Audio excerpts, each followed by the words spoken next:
El 27 de abril de 2012, nuestra familia recibió una noticia, diría yo, la peor de nuestras vidas. Es interesante cómo Dios nos ama tanto que nos va preparando para el momento. Él sabía lo que sucedería, Él sabe todas estas cosas. Ese día falleció mi esposo, víctima de un asalto.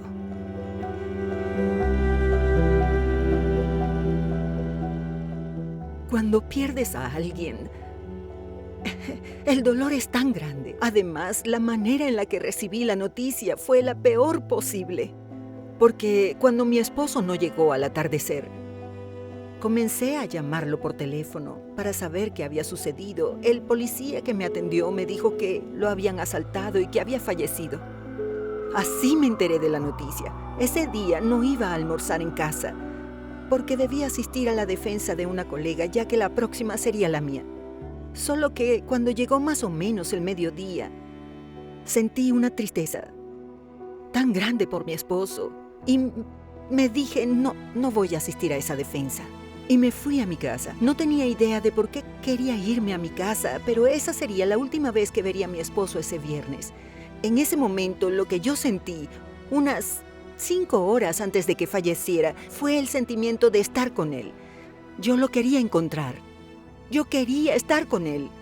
Y eso normalmente no sucede, porque hacía unas horas acababa de despedirme de él en la mañana cuando salí a trabajar. ¿Entiendes? Todos los detalles mínimos de aquella última despedida de ese viernes.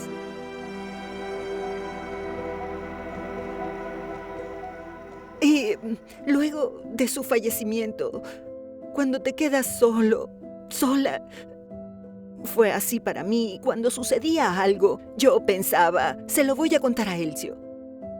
Pero él no estaba allí. No es algo que se pueda digerir de esa forma rápido. Me daban una buena noticia, pasó algo con un hijo, un amigo. Elcio ya no está más. Y cuando sueñas con la persona también, y el sueño es tan real, y ahí mismo le dices a la persona, tú no estás vivo, tú estás muerto. Los muertos no están conscientes, entonces colisionan las ganas de abrazar a la persona que estás viendo con la creencia de que los muertos están descansando, pero el sueño es tan real. Y gracias a Dios, Él me fue dando fuerzas, me dio fuerzas a la hora de enterrarlo en la ceremonia.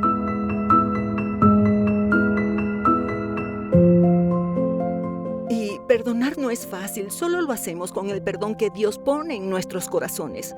Y yo confirmé que había perdonado, porque a él no lo mató uno, sino que hubo 3 personas más.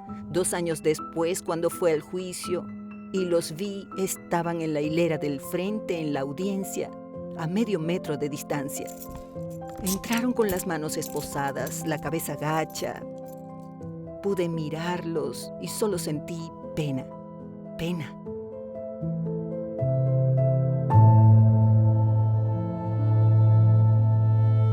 Mi esposo era muy bromista y él estaba en un ambiente donde los dueños del negocio eran adventistas. Y llegó alguien detrás de él, se anunció el asalto. Y él debe haber pensado que se trataba de una broma porque su reacción fue tocar a la persona que estaba detrás y voltear para ver quién era. Cuando se giró, el arma se disparó, ya estaba engatillada. Entonces yo le pregunto a usted, ¿acaso Dios no pudo evitar que se disparara esa bala? ¿Lo pudo evitar? Claro que sí. ¿Por qué no lo hizo? Solo porque mi esposo era pastor, estaba haciendo la voluntad de Dios, volvía de un trabajo para recibir el sábado con su familia. ¿Por qué Dios no lo evitó? Entonces, la reacción que tienes ante una tragedia tiene mucho que ver con la comunión que tengas con Dios, con la relación que tengas con Él.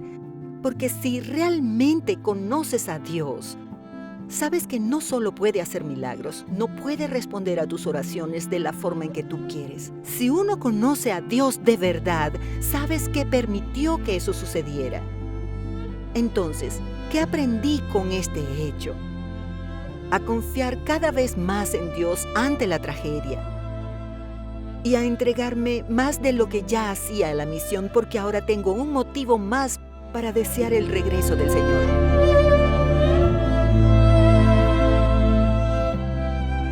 La otra escena que quiero vivir es aquella con mis 3 hijos, encontrándonos con Elcio.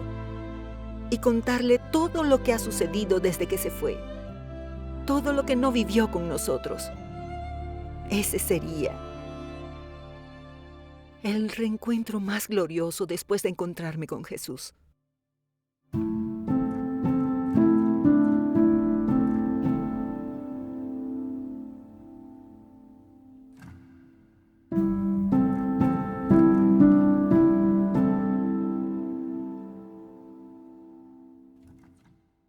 ¿Cómo sería mi historia sin Jesús?